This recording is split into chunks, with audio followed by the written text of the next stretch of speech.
ओम अज्ञानतिमिरान्धस्य ज्ञानाञ्जनशलाकया चक्षुरुन्मीलितं येन तस्मै श्रीगुरुवे नमः।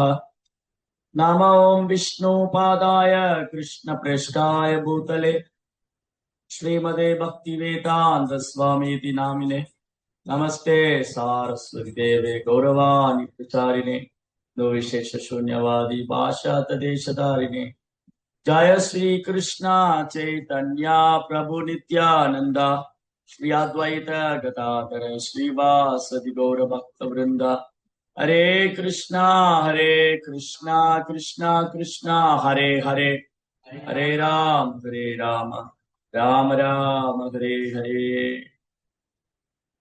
हरे कृष्णा பக்தர்களுக்கு இனிமையான காலை வணக்கம். இன்றைய பாகவத சத்சங்க வகுப்புல வந்து கலந்துட்டு இருக்கிற எல்லா பக்தருக்கும் என்னுடைய பணிவான நமஸ்காரம். ஸ்ரீமத் பாகவத்தினுடைய 3ஆம் ஸ்கந்தம் 14வது அத்தியாயம். இந்த அத்தியாயத்துடைய தலைப்பு வந்து திதி என்னும் நங்கை மாலை பொழுதில் கருவுறுதல். திதி என்னும் மங்கை யார்? ஏன் அவள் மாலை பொழுதில் கருவுற முயற்சி செய்தால்? அதனுடைய விளைவு என்ன? அதனால என்ன நடந்தது? இது வந்து நமக்கு சொல்லிக் கொடுக்கிற இந்த எபிசோடு பாகவதத்துல இந்த அத்தியாயம் நமக்கு கற்றுக் கொடுக்கக்கூடிய பாடம் என்ன? இதுதான் இன்றைய வகுப்பு. இன்னைக்கு படிச்ச ஸ்லோகம் வந்து 29 மற்றும் 30. பிரம்மாதயோ யத்கதசேது பாலா யத்காரணம் விஸ்வமிதம் சமாயா ஆக்ஞாகரியஸ்ய பிசாச்சரியா அஹோ விபும் நஸ் சரிதம் விதம்பனம். பிரம்மா போன்ற தேவர்களும் கூட சிவபெருமான் கடைபிடிக்கும் தர்மத்தின் கோட்பாடுகளை பின்பற்றுகின்றனர். நடப்பு உலகில் படைப்புக்கு காரணமான பௌதிக இயற்கையினை கட்டுப்படுத்துபவர் அவரே ஆவார். அவர் மிக உயர்ந்தவர். ஆதலினால் அவரது பேய்த்தன்மைகள் என்பவை எல்லாம் ஒரு பாவனையே ஆகும். கஷ்யப் மகரிஷி சிவபெருமானுடைய பெருமைகளை இங்க பேசுற. சிவபெருமான் எவ்வளவு கருணை வாய்ந்தவர், எவ்வளவு பெருமை வாய்ந்தவர், எவ்வளவு தெய்வீகமான குணம் படைத்தவர். சிவபெருமானுடைய உன்னதமான குணங்களை கஷ்யப மகரிஷி தன் மனைவியான திதி கிட்ட சொல்றார். ஏன் வந்து கஷ்யபர் சிவபெருமான பற்றி திதி கிட்ட சொல்லணும்? ஏன்னா திதியானவள் தன் கணவன்கிட்ட ஒண்ணு சேரணும், குழந்தை பிராயம் வேண்டி குழந்தை வேணும்னு சொல்லி அவங்க கஷ்யபரை அணுகுறாங்க. திதிக்கு என்ன ஒரு வருத்தம்னு சொன்னா, தன்னுடைய மற்ற சகோதரிகள்லாம் குழந்தை பாக்கியம் பெற்று விட்டார்கள், எனக்கு இன்னும் குழந்தை பாக்கியம் இல்லை, அதனால அதை உடனே பூர்த்தி செய்யணும் அப்படின்னு சொல்லி திதி தன் கணவரை அணுகுறாங்க. இந்த திதியோடைய சகோதரிகள் எல்லாமே கஷ்யபர் தான் கல்யாணம் பண்ணியிருந்தாங்க. மொத்தம் 13 மனைவிங்க கஷ்யபருக்கு. அப்போ அவங்க ஒரு வகையில சகோதரிகளும் சக்காலத்தியமா இருக்காங்க. மற்ற மனைவிகள் சகோதரிகளுக்கெல்லாம் குழந்தை உண்டாயிடுத்து, எனக்கு இல்லைன்னு சொல்லி திதி தன் கணவரை அப்ரோச் பண்றாங்க. இது அப்ரோச் பண்ணது தப்பு இல்லை, அப்ரோச் பண்ண நேரம் தான் தப்பு. திதி தன் கணவனை அணுகி குழந்தை பிராயம் வேணும்னு கேட்டது தப்பு இல்லை. ஒரு மனைவியானவள் தன் கணவனை அணுகி தனக்கு ஒரு குழந்தை வேணும் அப்படின்னு கேட்டது தப்பு இல்லை, அது தர்மம் தான். ஏன்னா எப்போ ஒரு பெண் முழுமை அடைகிறா, ஒரு மனைவி எப்போ முழுமை அடைகிறா, அவர் தாய்மை அடையும் போது, எப்போ ஒரு கணவர் வந்து திருப்தி அடைகிறாரு தனக்கு ஒரு வாரிசு வரும்போது. அதனால இங்க இல்லற வாழ்க்கையில பாலுறவு வாழ்க்கைங்கிறது சலுகை இருக்கு. குடும்பஸ்தர்களுக்கு லைசன்ஸ் இருக்கு, அவங்களுக்கு அனுமதிக்கப்பட்டிருக்கு மனைவியோடு, ஒரு கணவன் மனைவியோடு பாலுறவு வாழ்க்கையை கொள்றதுக்கு. அது எதுக்குன்னா கிருஷ்ண உணர்வுள்ள நல்ல குழந்தை உற்பத்தி பண்றது, கிருஷ்ண உணர்வுள்ள நல்ல சமுதாயத்தை உருவாக்குறது. அதுக்காக மட்டும்தான் கணவன் மனைவி சேரணும். மற்ற நேரங்கள்ல அவங்க வந்து பிரம்மச்சரிய விரதத்தை கடைபிடிக்கும். பிரம்மச்சாரியா, கிரகஸ்த பிரம்மச்சாரி, கிரகஸ்த பிரம்மச்சாரினி. அப்போ அவங்களுடைய நோக்கம் என்னவா இருக்குன்னா கிருஷ்ணர் அடையிற, இந்த மனித வாழ்க்கை கிருஷ்ணர் அடையதான். அப்போ எல்லோராலும் பிரம்மச்சரிய விரதம் கடைபிடிக்க முடியுமா அப்படின்னா அது கடினம், கஷ்டம். எல்லோராலும் பிரம்மச்சரியம் சன்னியாச வாழ்க்கையை கடைபிடிக்க முடியாது. அதனால அவங்க ஆன்மீக குருட்ட அனுமதி வாங்கிட்டு இல்லற வாழ்க்கையில போகலாம். ஒரு பிரம்மச்சாரியானவர் இந்த குருகுல வாழ்க்கை முடிஞ்சதுக்கு அப்புறம் குருட்ட அனுமதி வாங்கிட்டு இல்லற வாழ்க்கையில போலாம். அப்படி இல்லற வாழ்க்கையில போனாலும் பூனை குட்டி மாதிரி நாய்க்குட்டி மாதிரிலாம் குட்டி போட்டு வாழ முடியாது. அந்த மாதிரி வாழ்க்கை வந்து கண்டிக்கப்பட்டிருக்கு. மனித வாழ்க்கை புலன்பதற்காக அல்ல, பகவானை அடைவதற்காக. அப்ப மனைவியோட ஆன்மீக முன்னேற்றத்துக்கு கணவர் உதவி செய்யணும், கணவனுடைய ஆன்மீக முன்னேற்றத்துக்கு மனைவி உதவி செய்யணும். இப்ப கஷ்யப மகரிஷி யாகம் எல்லாம் பண்ணி பகவானை திருப்தி செஞ்சு பகவான் வழிபாடு பண்ணிட்டு இருக்கார். அப்ப திதி வந்து கஷ்யபரை அப்ரோச் பண்றாங்க, எனக்கு உடனே குழந்தை வேணும். இப்ப கஷ்யபர் சொன்னாரு, இந்த நேரம் சரியான நேரம் இல்ல, இதுக்கான நேரம் இல்ல, சந்தியா வேலை, சந்தியா வேலையில நம்ம இது செய்யக்கூடாது, சந்தியா வேலையில ஆன்மீக குருவையும் பகவானையும் வழிபடணும். அதனால இந்த பாலுறவு வாழ்க்கை பாலுறவு கொள்றதுக்கான நேரம் இது இல்ல, கொஞ்சம் பொறுமையா இரு. மகாதேவர் உமையாளோடு வலம் வரக்கூடிய நேரம். மகாதேவர் ஒரு வகையில எனக்கு சகோதர முறையும் ஆகிறாரு. உன்னுடைய சகோதரியுடைய கணவர் திதியோடைய சகோதரி சதி, திதியின் சகோதரி சதி, சதியின் கணவர் மகாதேவ் சிவபெருமான். அப்ப ஒரு வகையில கஷ்யபருக்கு சகோதர முறையாகிறார். அதனால கஷ்யபர் சொல்றாரு, இந்த நேரத்துல நம்ம அவர் கண்ணில் படக்கூடாது. இந்த மாதிரி எல்லாம் நாம நினைச்சுக்கலாம், மகாதேவர் என்ன பார்க்கலன்னு. அவருக்கு 3வது கண்ணு ஒண்ணு இருக்கு, அதுல இருந்து யாரும் தப்ப முடியாது. அதனால மகாதேவருடைய தெய்வீகமான குணங்களை இங்க கஷ்யபர் வந்து விதி கிட்ட சொல்றார். பிரம்மா போன்ற மாபெரும் தேவர்களும் கூட சிவபெருமான் கடைபிடிக்கும் தர்மத்தின் கோட்பாடுகளை பின்பற்றுகின்றனர். சிவபெருமான் என்ன தர்ம கோட்பாடை பின்பற்றாரு? பிரம்மா போன்ற மாபெரும் தேவர்களும் சிவபெருமானை பின்பற்றாங்கன்னு சொன்னா, சிவபெருமான் என்ன தர்ம கோட்பாட்டை பின்பற்றாரு?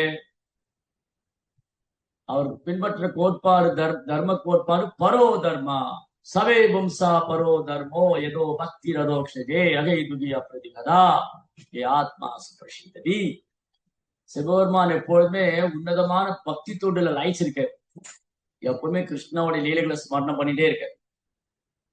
சிவபெருமான் எப்பவுமே பகவானை தியானம் பண்ணிட்டே இருக்க, பகவான் லீலைகளை ஸ்மரணம் பண்ணிட்டே இருக்க. அதுதான் பரோ தர்மம்.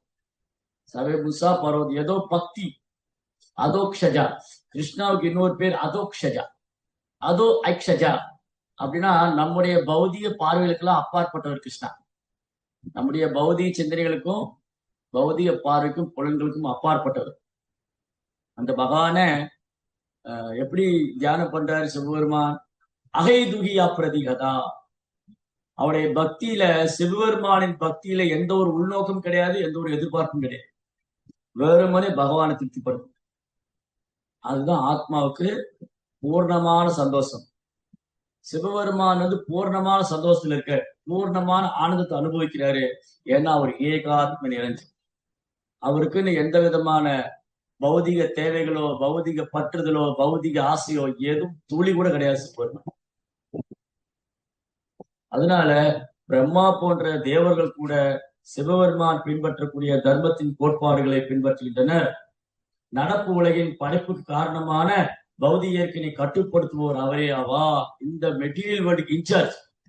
இந்த ஜட உலகம் வந்து தேவி தாமம். இந்த தேவி தாமத்துக்கு பொறுப்பு யாரு? சிவபெருமானும் பார்வதி. அவனுடைய கண்ட்ரோல் இருக்கு.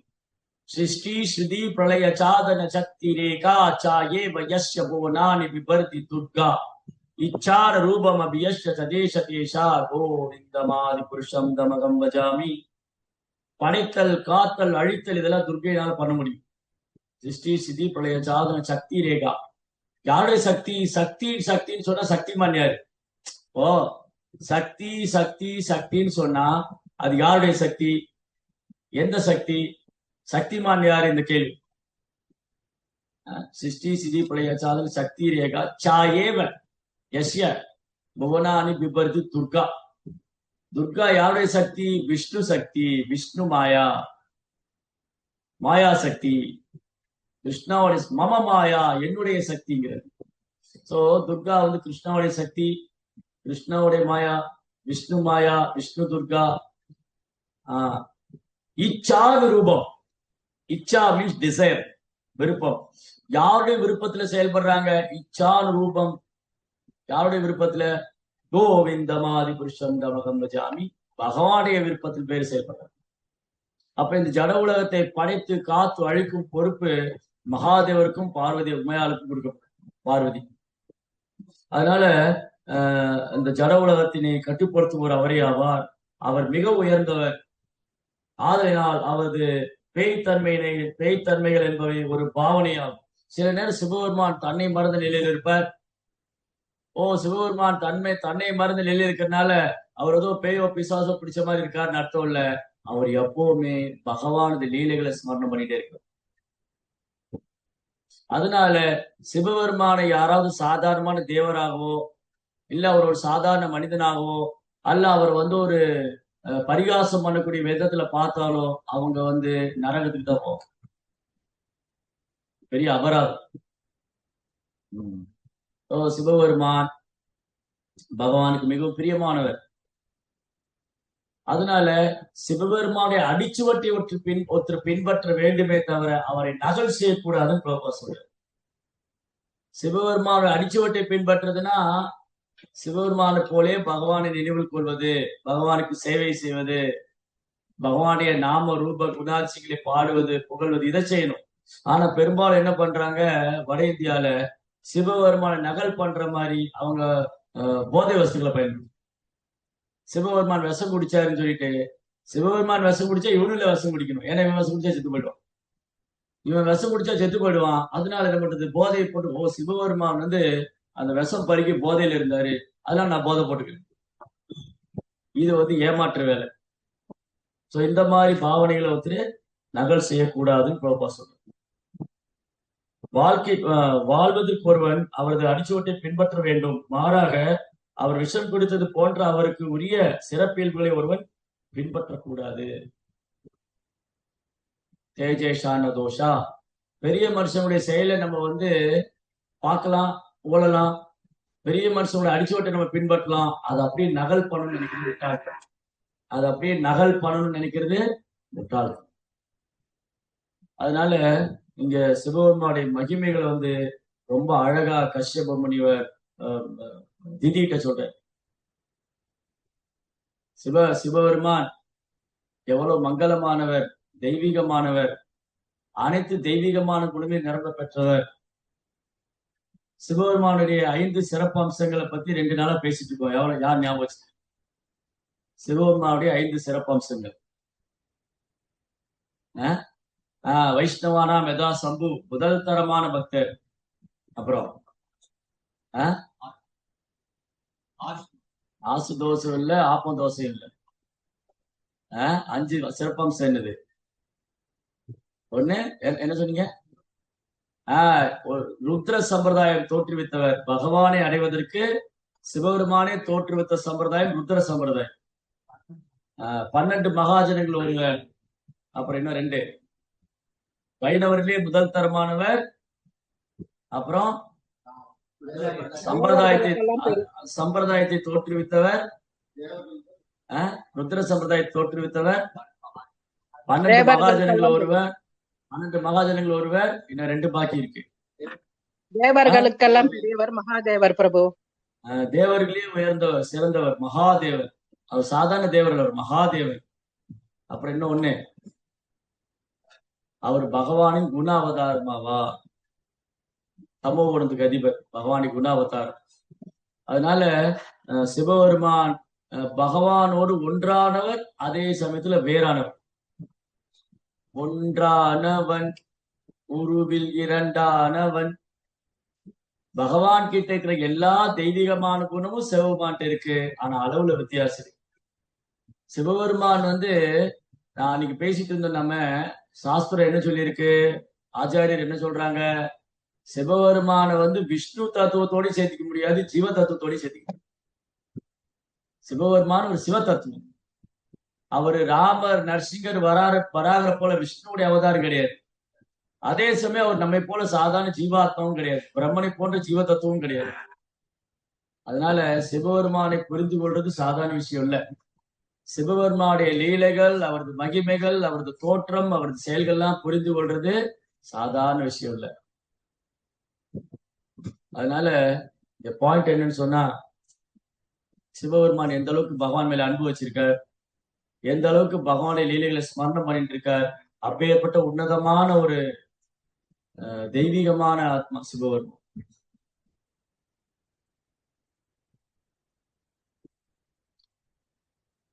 எப்பவுமே அவர் வந்து பகவான் இது நாம ரூப குணாசிகளை பாடிட்டே இருக்கு 24 மணி நேரம். காசிக்கு போனா மோட்சம் சொல்லுவாங்க. காசியில வந்து விஸ்வநாதர் இருக்காரு. காசி விஸ்வநாதர் கங்கை கரையில ஒரு 20-30 வருஷத்துக்கு முன்னாடியே எப்படி இருக்குன்னா, ஒரு 20-30 வருஷம், ஏன் ஒரு 50 வருஷத்துக்கு முன்னாடி கூட தன்னுடைய குடும்ப பொறுப்பை முடிச்சுட்டவங்க வீட்டை விட்டு வெளியேறிடுவாங்க. தன்னுடைய குடும்ப பொறுப்பு முடிச்சவங்க வீட்டை விட்டு வெளியேறி காசிக்கு போறேன்னு போயிடுவாங்க. காசிக்கு போறேன்னு போவாங்க, போயிட்டு வர வேலையில இல்ல. காசிக்கு போறேன் அவ்வளவுதான், போயிட்டு திரும்ப வர வேலையில. அங்க போய் பகவான் நாமத்தை ஜெபம் பண்ணி அங்கேயே உடலை விட்டுருவாங்க கங்கை கரையில். காசியில போய் யாரும் உடலை விடுறாங்களோ மறுபிறவி இல்லை. விஸ்வநாதர் அவங்க காதுல வந்து ராமா ராமா ராமான்னு ராம நாமத்தை சொல்லி அவங்கள புனிதப்படுத்துறாரு, அந்த ஆன்மாவை விடுவிக்கிறார். இன்னைக்கும் காசியில வந்து யார் உடலை விட்டாலும் இடது பக்கமா விழுவாங்க, வலது பக்க காதுல சிவபெருமான் வந்து ராம நாமத்தை சொல்வது ஐதீகம். அந்த காசி மாநகரத்துல கங்கை கரையில நிறைய படித்துறைகள்லாம் இருக்கு. அதுல ஒரு படித்துறை வந்து மணிகர்ணிகா காட், ஹரிச்சந்திர காட், ஹரிச்சந்திர காட், மணிகர்ணிகா காட். காட்னா படித்துறை. அங்க வந்து பெணம் எரிஞ்சு அப்படியே தூக்கி போட்டுருவாங்க கங்கையில், அவ்வளவுதான். இன்னும் மறுபிறப்பே கிடையாது. அதனால நம்ம பாரத தேசத்துல நிறைய புனித ஸ்தலங்கள்லாம் இருக்கு. கங்கை ஓடக்கூடிய இடங்கள் ரிஷிகேஷ், ஹரித்வார், பத்ரிநாத், கேதார்நாத், கங்கோத்ரி, யமுனோத்ரி, மாயாப்பூர், விருந்தாவன். அதனால முன்னெல்லாம் என்ன பண்ணுவாங்க, 50 வயசு ஆன உடனே குடும்ப பொறுப்பை தன் பிள்ளைகள்கிட்ட விட்டுட்டு இவங்க புனித ஸ்தலத்துக்கு யாத்திரை போயிடும். அப்புறம் அங்க போய் பகவானுடைய சேவையில் ஈடுபட்டு பகவானை சாதுக்கள்கிட்ட இருந்து பகவானை பத்தி கேட்டு கேட்டு அங்கேயே உடலை விட்டு பகவான் மீண்டும் பெறப்படுகிறதே, மீண்டும் பெறப்படுகிறது. அதனால சிவபெருமான் என்ன பண்றாரு, எப்பவுமே மற்ற ஜீவராசிகள் மேல இறக்கமுள்ள வர்றாரு. அதனாலதான் நேற்று பேசிட்டு இருந்தோம், அவர் ஆழகால வசதி எடுத்து பருகினார்.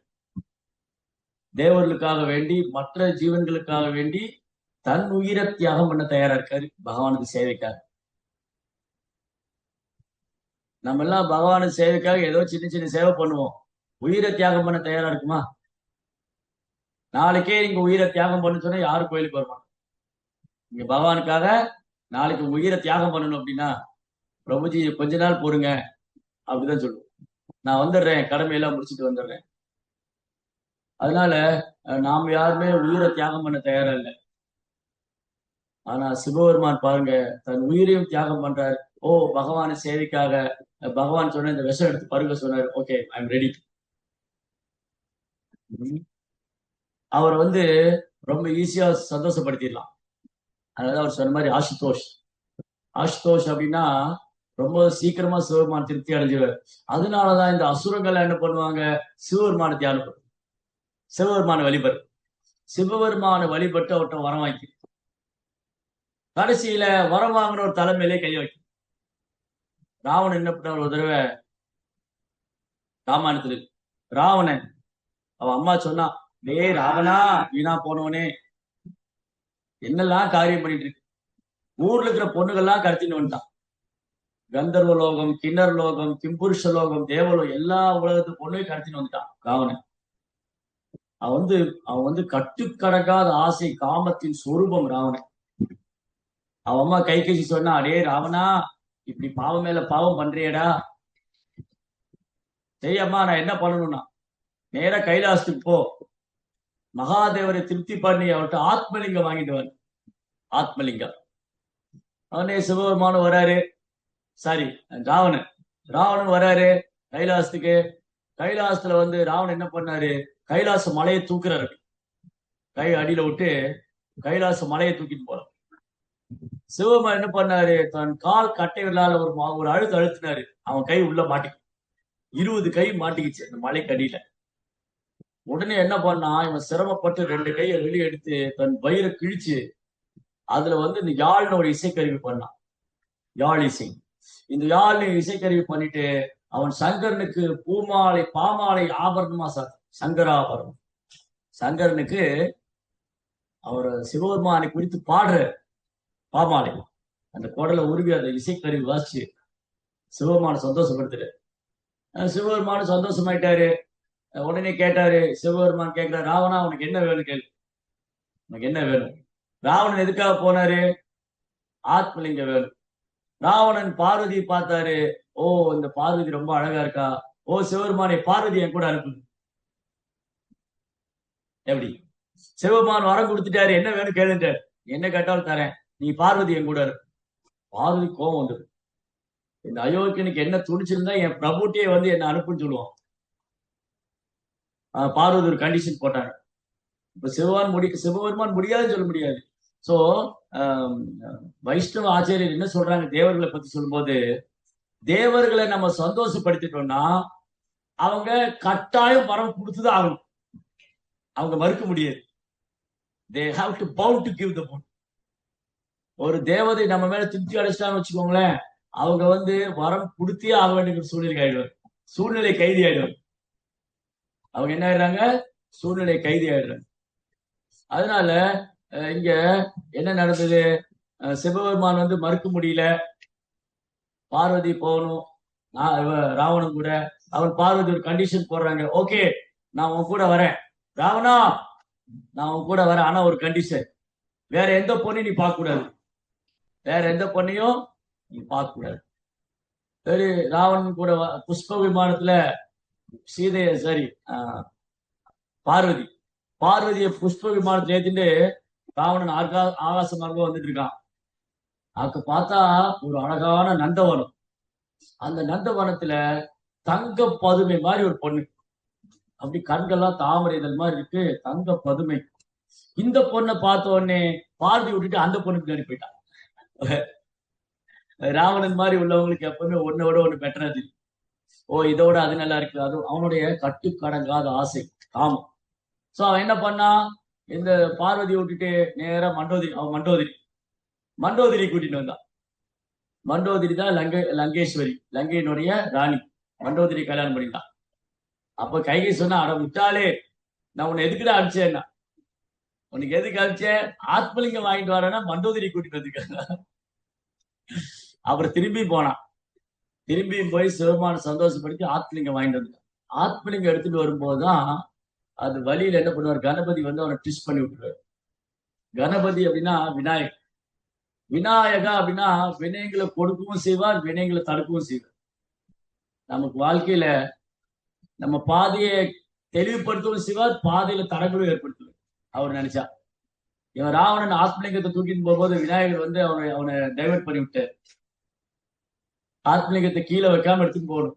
அங்க இருந்து கொண்டு கைலாசத்துல இருந்து எடுத்துட்டு போய் ஆத்மலிங்கத்தை லங்கையில வைக்கணும். வழியில் என்னாச்சு? கோகர்ணான்னு ஒரு இடம். கோன்னா பசு, கர்ணானும் காது. கோகர்ணா அந்த இடத்துக்கு வந்தவன் அதே இப்ப கோகர்ணா இப்ப கோவா ஆயிடுச்சு. அங்க அந்த ஆத்மலிங்கம் இருக்கு, ராவணன் தூக்கின்னு போன ஆத்மலிங்கம். அப்ப கணபதினால அங்க வச்சிருவாரு, அது லங்கைக்கு கொண்டு போக முடியும். சோ இந்த மாதிரி ராவணனை போன்ற அசுரத்தன்மை படிச்சவங்க சிவபெருமானை மகிழ்ச்சி வரம் வாங்கிக்க ஆசைப்படுவாங்க. அதுக்கப்புறம் அந்த வரத்தை துஷ்பிரயோகம் பண்ணுவாங்க. சிவபெருமான் என்ன ஆயிடுறாரு? அவங்களுடைய தபத்துல சந்தோஷமாய் வரம் கொடுத்துருவாரு. அப்படிதான் இந்த பிருகாசுரன் ஒரு அசுரன் தான். பிருகாசுரன் இவன் என்ன பண்ணான்? சிவபெருமானை குறிச்சு தவம் இருந்தான். பார்த்தா சிவபெருமான் வரவே இல்லை. இவனும் தவம் பண்ணிட்டே இருக்கான், வரவே இல்லை. கடைசியில என்ன பண்ணான்? கையை வெட்டி யாகத்துல போட்டான், காலை வெட்டி யாகத்துல போட, தலையை வெட்டி யாகத்துல போட போயிட்டான். அவருடைய சொந்த தலையை வெட்டி யாகத்துல போனான். மகாதேவர் வந்து, இதா என்னடா வேணும் உனக்கு, என்னதான் வேணும் உனக்கு, என்ன பிரச்சனை? மகாதேவர் வந்து மகாதேவர் வந்து எனக்கு ரொம்ப சந்தோஷம். ஓ மகாதேவா, எனக்கு வரம் கொடுங்க. என்ன வரம் வேணும்? நான் யார் தலையில கை வைக்கணும் தலை வெடிச்சு செதறணும். நான் யார் தலையில கை வைக்கணும் தலை வெடிச்சு செதறணுங்க. விட்டாலே வினோதமா வரம் கேட்கிறானே, இவர் வேற தரேன்னு சொல்லிட்டேன். நான் என்ன வேணும் கேள்வி தரேன்னு சொல்லிட்டேன். சரி அப்படியே ஆகட்டும். உடனே என்ன பண்ணா? சிவபெருமானுடைய அந்த கைலாசத்துல பார்வதி பாக்குறான்.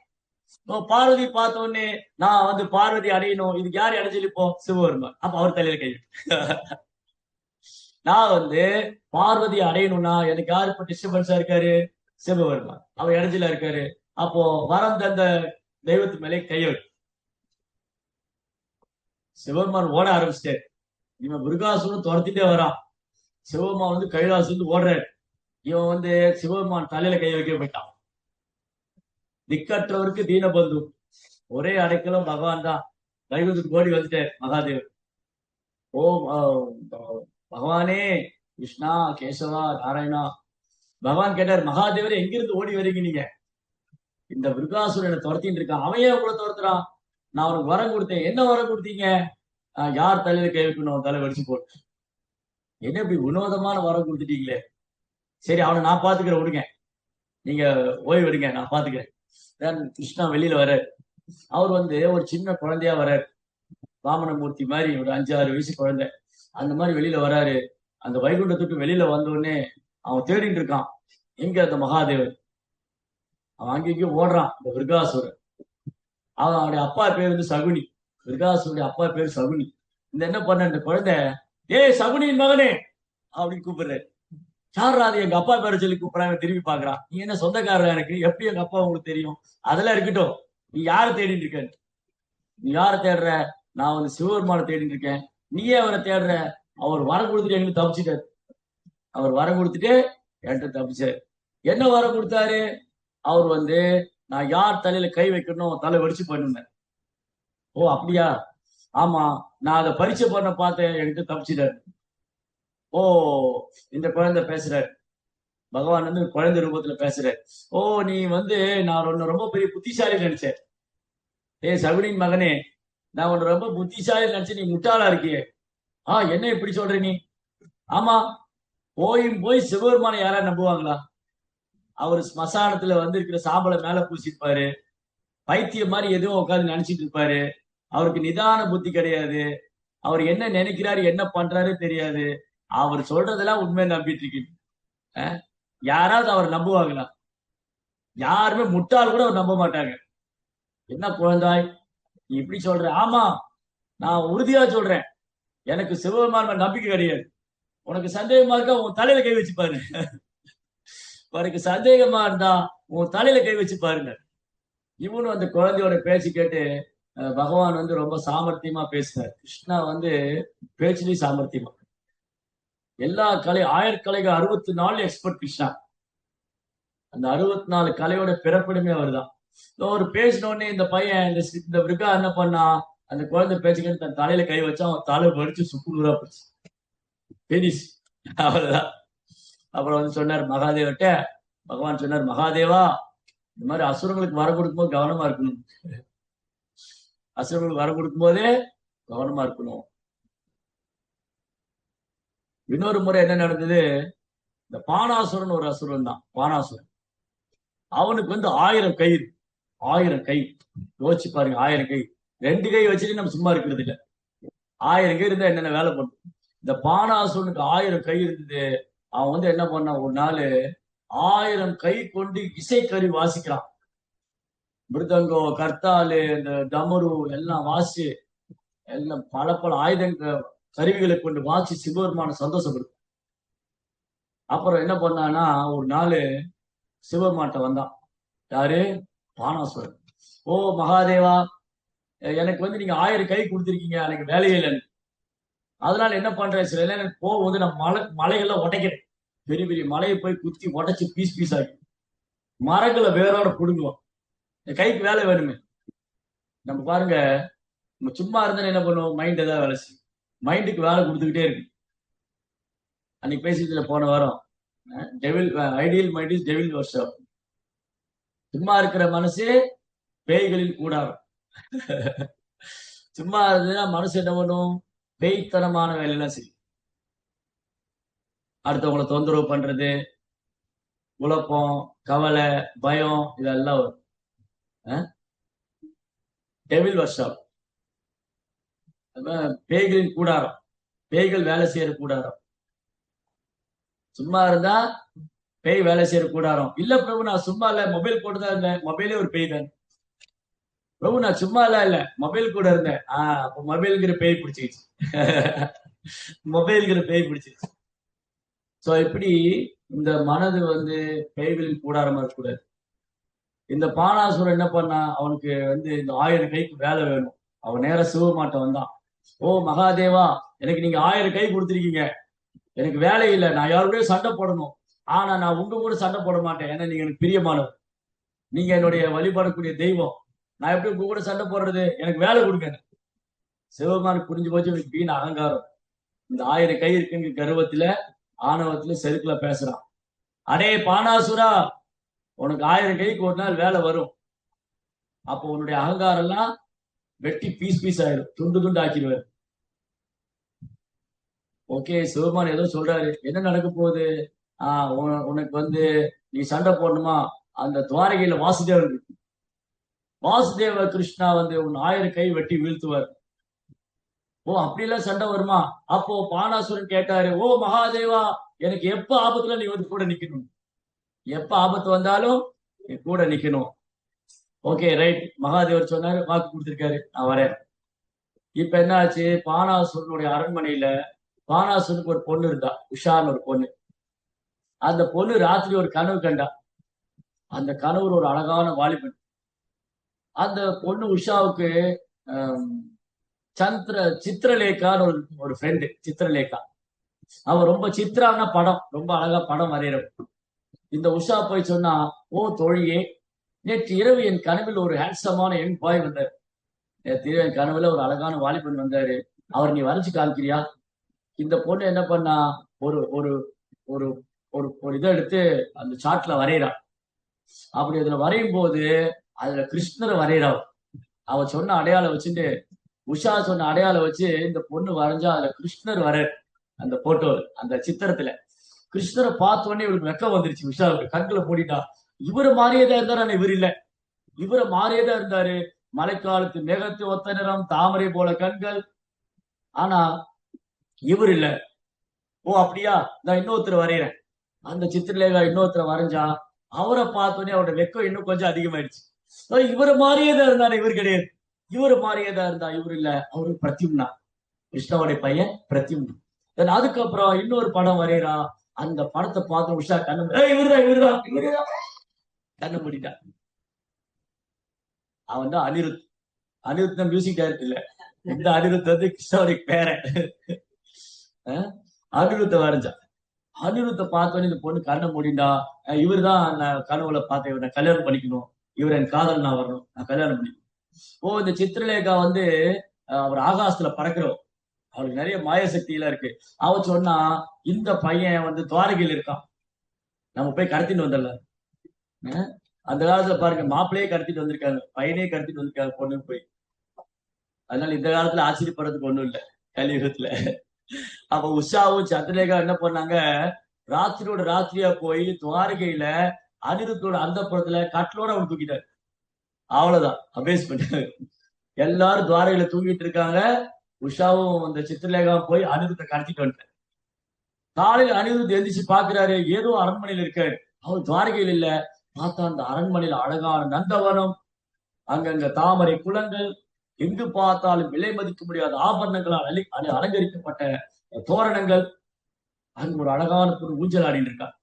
இந்த பொண்ணை பார்த்த உடனே அனிருத் மனசு கொடுத்தான். ஓ யார் இந்த பொண்ணு இவ்வளவு அழகா இருக்கா, நான் எங்க இருக்கேன், ஓ பெண்ணே நீ யார், என்னை எங்க தூக்கிட்டு வந்த நீ? அப்ப சொன்னா, நான் என் பேர் உஷா, எனக்கு ஒண்ணு ரொம்ப பிடிச்சிருக்கு. ஓ அப்படியா, எனக்கு ஒண்ணு ரொம்ப பிடிச்சிருக்கு. அந்த புறத்துல உஷாவுடைய அந்த புறத்துல அனிருத்து உஷா விளையாடிட்டு இருக்கு. அப்படியே இந்த செய்தி யாருக்கு போச்சு, பானாசுரனுக்கு போச்சு. ஓ மன்னா, ராஜாதி ராஜ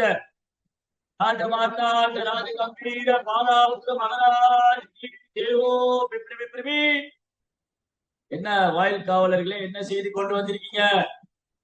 ஓ மன்னா, உங்களது பெண்ணின் அந்த புறத்தில் ஏதோ ஒரு வாலிபன் நுழைந்து விட்டார், உங்க பெண் அந்த வாலிபன் ஊஞ்சல் ஆடிட்டு இருக்காங்க. ஓ அப்படியா, பானாசுரன் வர்றாரு, என்னோட 1000 கைக்கு வேலை வந்துருச்சு போல. பானாசுரன் வந்து பார்த்தா, தன்னுடைய மகளுடைய அந்த புறத்துல ஒரு ஆண்மகன் இருக்கான், 2 பேர் ஊஞ்சல் விளையாடிட்டு. பானாசுரன் வந்து அனிருத்தை பிடிக்க சண்டை போடும், 2 பேருக்கு பயங்கரமா யுத்தம் நடக்கும். அனிருத்துக்கு பானாசுரனுக்கு யுத்தம் வந்து பானாசுரன் அனிருத்தை கைது பண்ணிட்டு அரெஸ்ட் பண்ணி சிறையில போட்டு. இந்த செய்தி வந்து எங்க போச்சு, துவாரைக்கு போகுது. எப்படி போச்சு, அந்த காலத்துல ஒரே ஒரு மெயில் தான், டிரான்சென்டென்டல் மெயில். நாரதமுனி என்ன பண்ணாரு, நியூஸ் கொண்டு போயிட்டாரு. துவாரகையில எல்லாம் தேடுறாங்க அனிருத்த காணோம். என்னடா தூக்கிட்டு இருந்தா காணோம். கொஞ்சம் யோசிச்சு பாருங்க. காலேஜ் முடிச்சு வந்து ஹோம்ஒர்க் எல்லாம் எழுதிட்டு நைட்டு ஹரி தூங்கிட்டு இருக்கான். திடீர்னு காலையில பார்த்தா ஆளை காணும். அவங்க வீட்டுல யாரோ கட்டிலோட தூக்கிட்டு போயிட்டாங்க. என்ன பண்ணுவாங்க? ஊர்ல தேட வேண்டியதான் ஹரி காணும். அவர் வேற பென்சில் மாதிரி இருக்காரு, ஈஸியா சாக்குல போட்டு தூக்கிட்டு போயிடலாம். தேட வேண்டாம், ஒளிச்செல்லாம் கொண்டு போக வேண்டாம். இப்படி ஆயிடுச்சு. துவாரகையில ஒரே பரபரப்பு. கிருஷ்ணா பலராம எல்லாம் தேடுறாங்க, அனிருத்த காணும். பிரத்யும்னர் ஒரு பக்கம், ருக்மணி எல்லாம் அழறாங்க. அப்ப நாரதர் வந்தாரு. அனிருத்தியா தேடுறீங்க, இங்க கிடைக்க மாட்டாரு. நாரதர் எங்க இருக்காரு? அவர் வந்து பானாசுரன் பிடிச்சு வச்சிருக்காரு. ஓ, பானாசுரன் பிடிச்சு வச்சிருக்காரு. உடனே பானாசுரனுடைய ராஜ்யத்துக்கு போர் தொடுக்கிறாங்க எதுக்கெல்லாம். கிருஷ்ணா, பலராம், சாத்திகி எல்லாம் சேர்ந்து ஒரு பெரும் படையோட எது சைன்யம், ஒரு பெரும் படையோட எது சைன்யம் பானாசுரனுடைய கோட்டைக்கு வருது. இப்ப பானாசுரன் என்ன பண்ணிருக்காரு? மகாதேவரை கூப்பிடுறாரு. ஓ மகாதேவா, நீங்க வர கொடுத்திருக்கீங்களா? பாருங்க, எனக்கு பெரும் ஆபத்து வருது, நீங்க வாங்க என் பக்கம் நில்லுங்க. அப்ப மகாதேவர், கார்த்திகேயன், முருகப்பெருமான் எல்லாம் வந்துட்டாங்க. யாரு கூட? பானாசுரன் பக்கம் இருக்காரு. தேவர்கள் பாக்குறாங்க, என்னடா ஆச்சரியம் அது, சிவபெருமான் போய் கிருஷ்ணருக்கு எதிராக யுத்தம் பண்ண போறாரா, என்ன நடக்க போகுதோ அப்படின்னு சொல்லி தேவர்கள்லாம் ஆகாசத்துல பார்த்துட்டு, இந்திரா, சந்திரா, வருணா, அக்னி, வாயு, பிரம்மதேவர். கடுமையான யுத்தம். சிவபெருமானுக்கும் கிருஷ்ணாவுக்கும் கடுமையான யுத்தம் நடக்குது. சிவபெருமான் வந்து அப்படி அஸ்திரங்களை, அம்புகளை மழைய பொழிறாரு கிருஷ்ணர் மேல. கிருஷ்ணா அதெல்லாம் பீஸ் பீஸ் ஆகிட்டாரு. இப்படி நீண்ட நேரம் கிருஷ்ணாவுக்கும் சிவபெருமானுக்கு யுத்தம் நடக்குது. கிருஷ்ணா பார்த்தாரு, இந்த மகாதேவர் குறுக்க நிக்கிற வரைக்கும் நான் பானாசுரன் கிட்ட போக முடியும், நான் போய் பானாசுரனை கொல்லணும். இந்த மகாதேவர் இடைஞ்சலா இருக்காரு. என்ன பண்ணாரு? ஒரு தூக்கம் வரக்கூடிய ஒரு அஸ்திரம் போட்டு, தூக்கம் வர்ற அஸ்திரம். நமக்கெல்லாம் தூக்கம் வர அஸ்திரம் என்னது? ஹரேகிருஷ்ணா மந்திரம் சொன்னாலே தூக்கிடுவோம். அதுக்கப்புறம் பாவத்தை கேட்டா தூக்கிடுவோம். ரோப்பா புக்கு திறந்தா தூக்கிடுவோம். அதான், வேற அஸ்திரம் தேவையில்லை. ஆனா இந்த அஸ்திரம் வந்து நம்மளை பிறப்பிறப்பு வந்து விடுவிக்க முடியும். அட்லீஸ்ட் தூக்கவா செய்யணும். இன்னைக்கு நிறைய பேர் தூக்கம் வராம கஷ்டப்படுறாங்க. அன்னைக்கு பேசிட்டு இருந்தோம், நிறைய பேருக்கு ஏன் தூக்கம் வரல? அரசியல்வாதிக்கு பதவி போயிருமோன்னு தூக்கம் வரல, சினிமா நடிகருக்கு படம் ஓடாம போயிருமோன்னு தூக்கம் வரல, வியாபாரிக்கு நஷ்டமாயிருமோ தூக்கம் வரல, வேற யாருக்கும் தூக்கம் வரல. பணக்காரங்களுக்கு பணம் இருக்கே, அதை பாதுகாக்கணுமே தூக்கம் வரல. பணம் இல்லாதவனுக்கு பணம் இல்லையேன்னு தூக்கம் வரல. கடன்காரனுக்கு கடன் கொடுத்துட்டேமே தூக்கம் வரல. கடன் வாங்கினவனுக்கு கடன் வாங்கிட்டேனேன்னு தூக்கம் வரல. இப்படிதான் இருக்கு பெரும்பாலும். ஆனா கிருஷ்ண பக்தர்களுக்கு பிரச்சனை இல்லை, எங்க இருந்தாலும் தூங்கிடுவாங்க. அவங்க பாரத கிளாஸ்ல வந்தாலும் தூங்கிடுவாங்க, பகவத்கீதை கிளாஸ்ல வந்தாலும் தூங்கிடுவாங்க, சாண்டிங் பண்ணாலும் தூங்கிடுவாங்க. அதுக்கப்புறம் பாகவத கேட்கும் போது தூங்கிடுவாங்க, புக்கு படிக்கும் போது தூங்கிடுவாங்க. சாப்பிடும் போது தூங்குற ஆளை பார்த்திருக்கீங்களா? எங்க இருக்காரு? இப்ப வியாசா சொல்லதான் பேசி, நான் சாப்பிடும் போதே தூங்கியிருக்கேன், நடக்கும் போது தூங்கியிருக்கேன், நிற்கும் போது தூங்கியிருக்கேன். ஆபத்துல எனக்கு தூக்கத்துக்கு பிரச்சனை இல்லை, இப்ப இங்க விட்டாலும் நான் தூங்கியிருக்கேன். அதனால கிருஷ்ண பக்தருக்கு கவலையே கிடையாது. கவலை இருக்கிறவங்க தான் தூக்கம் வராது, கவலை இல்லாதவங்க நிம்மதியா வரும். அப்ப பகவான் இருக்கும்போது பக்தனுக்கு என்ன கவலை? ஒரு கவலை. இந்த சிவபெருமான என்ன பண்ணாரு? கிருஷ்ணா ஒரு அஸ்திரம் போட்டாரு. அந்த அஸ்திரம் போட்ட உடனே சிவபெருமான் பொட்டாய் வந்து அப்படி தூங்கிட்டாரு, அப்படியே ரதத்துல தூங்கிட்டாரு. இப்போ கிருஷ்ணா சிவபெருமான கிராஸ் பண்ணி போய் சண்டை போட்டார் பானாசுரன். பானாசுரன் பாக்குறாரு, கிருஷ்ணா வந்து அப்படியே வந்து மழைக்காலத்து மேகத்தை ஒத்த நிறம், அப்படி தாமரை போல கண்கள், என்றும் பாடாத வைஜெயந்தி மாலை அணிஞ்சிருக்காரு, மார்புல ஸ்ரீவஸ்தபுரி, கழுத்துல கௌசுவமணி, மஞ்சள் நிற பீதாம்பராடை.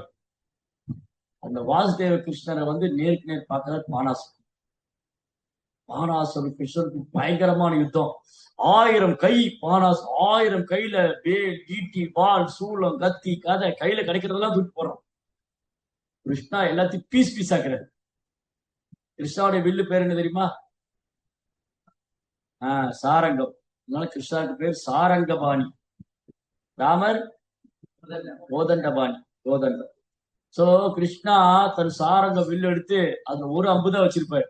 வைக்கும் போது அந்த அம்பு புறப்பட்டு போகும்போது 4, 8, 16, 100, 1000 அஸ்திரங்களா போகும். பானாசுரன் போடுற அஸ்திரங்கள்லாம் பீஸ் பீஸ் ஆகும். கடைசியில பானாசுரன் என்ன பண்ணான், பெரிய மலைகளை தூக்கி போடுறான், அதெல்லாம் பொடி பொடியா இருக்கு. மரத்தை வேரோட பிடிச்சி கிருஷ்ணர் மேல தூக்கி போடுறான், அது பீஸ் பீஸா இருக்கு. கடைசியில கிருஷ்ணா என்ன பண்ணாரு, அது சரளமா அஸ்திரங்களை போய் அவன் கையெல்லாம் வெட்டி துண்டு துண்டா போச்சு. 998 கையை வெட்டிட்டாரு, 2 கைதான் பாக்கி. 998 கையை வெட்டிட்டாரு. அடுத்த அஸ்திரம் வந்து பானாசுடைய தலைக்கு தான் போச்சு. உடனே சிவபானுக்கு நினைவு வந்துருச்சு. அவர் திரும்ப நினைவுக்கு வந்துட்டாரு. நேரா கிருஷ்ணாட்ட வந்தாரு. கிருஷ்ணா, நிறுத்துங்க நிறுத்துங்க, இவனை கொல்லாதீங்க, நீங்க கொல்லக்கூடாது. ஏன்னா நீங்க இவனுடைய முன்னோரான பிரகலாதனுக்கு வாக்கு கொடுத்திருக்கீங்க, உங்க வம்சத்துல யாரையும் கொல்ல மாட்டேன். பிரகலாதுடைய பையன் வந்து விரோச்சனா பையன் பலியோடைய பையன் நமுச்சி, அப்படி வரக்கூடிய டைனஸ்டில பானாசுர். சோ பிராணாசுர் வந்து பிரகலாதுடைய வம்சத்துல வர்றதுனால நீங்க பிரகலாதனுக்கு வர கொடுத்திருக்கீங்க, இனி வம்சத்துல யாரையும் கொல்ல மாட்டேன், இவனை மன்னிச்சு விட்டுருங்க. இவன் பானாசுருடைய அகங்காரம் போயிடுச்சு. அவனுக்கு எந்த 1000 கை இருக்கு போதே அகங்காரம். தக்ஷனுக்கு எப்படி அகங்காரம் இருந்தது, தலைக்கோரம் இருந்தது. சிவபான் என்ன பண்ணாரு, ஒரு தலையை ஒரு சீவிட்டாரு. கடைசியில் ஆட்டோட தலை எடுத்து போச்சு. தக்ஷனுக்கு ஆட்டு தலை. இனி தக்ஷனை பாக்குறவங்களுக்கு எல்லாம் உடம்புல தலை இருக்கணும், தலை கணம் இருக்க கூடாது. அதே மாதிரி பானாசுரனுக்கு 1000 கை இருந்தது. கிருஷ்ணா வந்து 998 கை வெட்டி தள்ளி 2 கையோட விட்டாரு.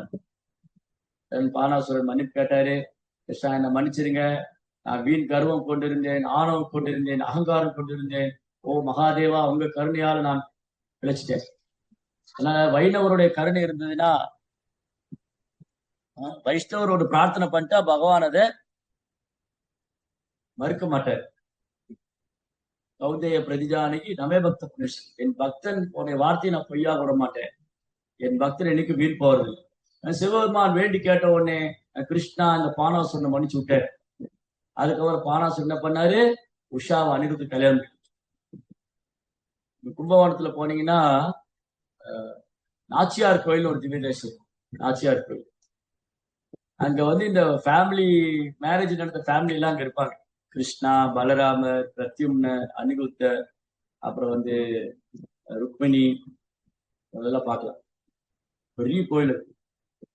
அந்த கோயிலுக்கு போற வழியில பார்த்தா பெரிய பெரிய தூண் இருக்கு, இவ்வளவு பெரிய தூண், ஒரு ஆள் சேர்ந்தா கூட பிடிக்க முடியாது. அங்க வந்து கருடருடைய விக்கிரகம் இருக்கு, கருடர், கல் கருடர். அந்த கருடருடைய சிறப்பு என்னன்னா, அங்க கருட வாகனம் வரும் பகவானுக்கு வந்து, பகவானை கருட வாகனம் தூக்கிட்டு வருவாங்க. அந்த கருடர் இருக்கார் இல்லையா, அவரை வந்து சாதாரணமா தூக்க முடியாது. அது என்ன அங்க அற்புதம் நடக்கும்னா, இன்னைக்கும் அப்படிதான் இருக்கு. இங்க நடக்கூடிய அதிசயம் அற்புதம் என்னன்னா, கர்ப்ப கிரகத்திலிருந்து கருடரை தூக்கும் போது 2 பேர் தான் தூக்குவாங்க. கர்ப்ப கிரகத்துக்குள்ள போய் 2 பிராமணா 2 வைஷ்ணவருக்கு வந்து கருடரை தூக்குவாங்க. கர்ப்ப கிரகத்தை விட்டு வெளியே வரும்போது கருடரை வெயிட்டு கூட்டிட்டு 4 பேர் தூக்குவாங்க. அதுக்கப்புறம் கோயிலை விட்டு வெளியே வரும்போது 30-40 பேர் தூக்குவாங்க, 100கணக்கான பேர் தூக்குவாங்க கருடரை. அவ்வளவு எடை கூட்டு வெயிட்டு கூடிடும். திரும்பி உள்ள போகும்போது 2 பேர் கூட வைப்பாங்க. இன்னும் அதிசயம் இது. இது வந்து இந்த பௌதிக அறிவை கொண்டோ பௌதிக மூளை வச்சோ புரிஞ்சுக்கிற விஷயம் இல்லை. ஜட புத்தியை கொண்டு உணரக்கூடிய லீலை இல்லை. இன்னைக்கும் அந்த கல்கருட பகவானுக்கு ரொம்ப ஃபேமஸ். கல்கருட 2 பேர் தான் ஆரம்பத்துல தூக்குவாங்க, வைக்கும் போது 2 பேர் தான் வைப்பாங்க. ஆனா கருட வாகனம் வரும்போது 100கணக்கான பேர் பிடிச்சிருக்கணும், தாங்க முடியாது வெயிட்டு. இதெல்லாம் வந்து அறிவியலை கொண்டோ மனித மூளையை கொண்டோ கற்பனையை கொண்டோ இல்ல தத்துவமோ ஆராய்ச்சியில பண்ணி புரிஞ்சுக்கூடிய விஷயம் இல்லை. இது வந்து பக்தியினால மட்டும்தான் புரிஞ்சுக்க முடியும். எப்படி கருட சேவை பண்றாரு பகவான். அதனால சிவபாடைய மகிமைகளை அடிக்கிட்டே போலாம். அவர் பகவானுக்கு எப்படி பிரியமானவரா இருக்காரு. அதுக்கப்புறம் இங்க மேல என்ன சொல்றாங்க, இந்த மாதிரி கஷ்யபர் வந்து சிவபாடைய மகிமையில பேசுனதுக்கு அப்புறம்